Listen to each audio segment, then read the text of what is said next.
guys, I'm not trying to be disrespectful, but I really don't even care.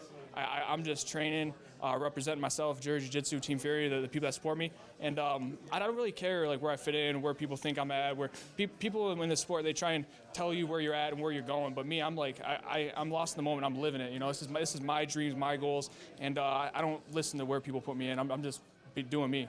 Most fans first got to see you on The Ultimate Fighter. How would you describe your development from being in the house until now? Ultimate Fighter, I grew up a lot, man. Not only the first one, Ultimate Fighter 13, where I tore my ACL the first day and got sent home and got cut from the UFC before I even actually got to fight in the UFC. And then I had to train, rehabilitate my leg, and come back and fight in Ultimate Fighter 15. Lost a split decision, and then I just grew up a lot, man. You know, I feel like I've been through a lot of the worst before ever getting into the UFC. Like I said, I got cut from the UFC before I ever got a chance to fight in the UFC. How does that work? You know what I mean? So, yeah, a lot of tough breaks in the beginning. But now that you're in the UFC, do you feel like you're hitting a stride, or do you feel like there's more to do to really evolve your game? I feel like I'm getting better overall, you know, every fight. But something my coach was telling me about even after the fight, he's like, you know, you're a perfectionist. One of my problems is I'm too hard on myself sometimes. You know, I'm like, I got out of the fight, I'm like, why is everybody booing? Why was it only a split, blah, blah, blah? But it's like, you know, my coach is like, hey, you did a good job. You know, you won. You did everything we asked. And there's only so many things you can do in a fight. You know, you only have control over so much. I listen to my coaches. I make sure I don't get tired. I make sure I come in shape. And I make sure I just work for 15 minutes. And I feel like I did that. So I feel like I'm getting better, though, for sure. Will you like sit down and you kind of just, you know, will kind of scrutinize your own performance, or you kind of put that into the hands of your coaches where they can have a bit more balanced look at your performance when you say you're so hard on yourself? A little bit of both.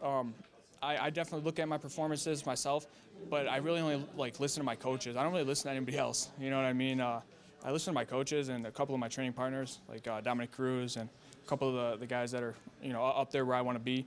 And besides that, you know, just me and them. Now, this is a big night for Alliance MMA. Obviously, Gustafsson is getting a chance to fight for the title. What do you think of that fight? I think Gustafsson's going to beat him. I think he's going to footwork, hands, and I'm a little biased, you know, because Gustafsson trains with me.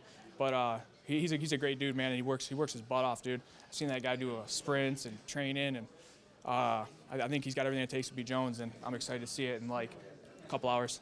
Are you a fan of the fight game, or when you're off, do you just kind of put it aside and think of other things? I'm a huge fan of the fight game, man. I really am. But I get so stressed out when I go to a UFC and I'm not fighting. Like I was at corner in Jeremy Stevens at UFC, Dos Santos and Velasquez? Yeah, Velasquez, and one of those, and I was like watching, and I see the 55-pounders fighting, and I'm like, dang, what do I do against that guy? What do I do against that guy? My girl's next to me saying, relax, you know, and I'm trying to enjoy myself, but I get stressed out even before the fights, watching other fighters and all that stuff. I can't even do it. I just train and sit at home and just hang out. So you've sized up some of the other guys in the division then. Who do you want next? Or is there someone you're like, man, that guy would be a great style matchup for me? I really don't, you know, call people out, but I don't know, like right now, I've always wanted to fight Gomi. I've been saying that since I got in the UFC. I've just been a fan of his since I was a kid, and not disrespectful towards him or anything like that. But he's a legend. Yeah, he's a legend, exactly. And yeah, that'd be cool. But right now, I'm not even thinking about anything like that.